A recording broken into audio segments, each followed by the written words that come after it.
Take our lead, let's help you make your mark. Our goal is your satisfaction. Let us show you the way. Depending on how the ham was cured, it will most probably be necessary to soak the ham for 24 hours before baking it. This step isn't necessary when boiling a ham as the boiling process automatically removes any excess salt, but it is a foolish errand to bake a salt-cured ham without soaking.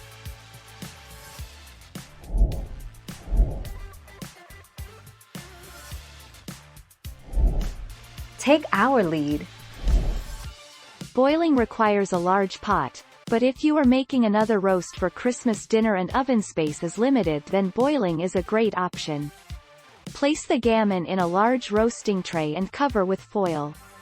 Roast at 180 degrees Celsius for 30 minutes per 450 grams plus an additional 30 minutes. 14 December 2017.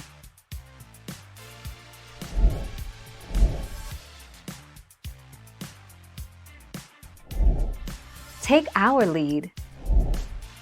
Try boiling the ham. Boil the ham for about 10 minutes. This can help leach out any remaining salt. Taste the ham after you have boiled it for about 10 minutes. If it is still too salty, try boiling it for another 1 or 2 minutes.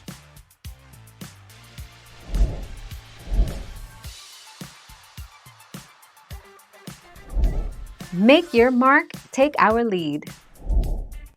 If you're starting off by cooking your ham in water, make sure you're poaching it and not boiling it.